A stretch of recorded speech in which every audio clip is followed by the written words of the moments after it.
আজকে বানাচ্ছি চিকেন টিক্কা rap. Chicken টিক্কা role করি, আজকে র‍্যাপ করব, শাওয়ারমা রোলের মতো আর কি। তো বোনলেস চিকেনটাকে ম্যারিনেট করে রেখেছিলাম। আদা রসুনের পেস্ট দিয়েছি জিরের গুঁড়ো, ধনের গুঁড়ো, একটু লঙ্কার গুঁড়ো, সামান্য একটু সর্ষের তেল, চিকেন টিক্কা মশলা, আচ্ছা একটু গোলমরিচ দিয়েছি। এখন দিয়েছি একটু টমেটো সস, একটু সয়া সস, আচ্ছা একটু লেবু রস দিয়েছিলাম, পরিমাণ মতো নুন দিয়েছি, দিয়ে আর দিয়েছি একটু কিচেন কিং মশলা দিয়ে এবার চিকেনটাকে একদম কষিয়ে নেব। লাস্টে টমেটো সস আর সয়া সসটা দিলাম, দিয়ে চিকেনটাকে একদম কষিয়ে নিচ্ছি।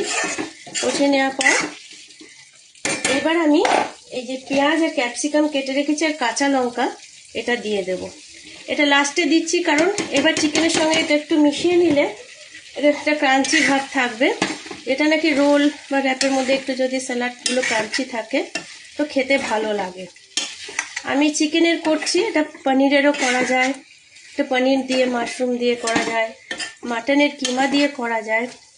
আবার চিকেনটাকে বয়েল করে ওর মধ্যে মেয়োনিজ, ফ্রেশ ক্রিম, তারপরে একটু কি বলে অরিগানো, চিলি ফ্লেক্স আর ইয়ে দিয়ে কি বলে চিজ দিয়ে সেটাও করা যায়। চিকেনটাকে বয়েল করে চিকেনটাকে মানে শ্রেডেড করে করা যায়, যে যেরকমভাবে পারে করে।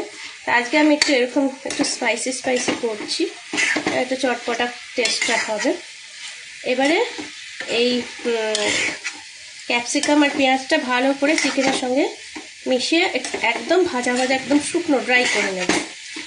নেওয়ার পরে এটা একটু ঠান্ডা হয়ে গেলে তখন আটা মেখে বড় বড় রুটির আকারে বেলে আর তার মধ্যে দেবো একটু টমেটো সস আর একটা স্মোকি তন্দুরি মেয়োনিজ আছে আমার কাছে, ওটা মিক্সড করে রুটিগুলোর মধ্যে দিয়ে আর দেবো ওপরে টমেটো সস আর স্মোকি তন্দুরি মেয়োনিজটা একসাথে মিক্সড করে আগে এই রুটিগুলোর উপর লাগিয়ে দিলাম।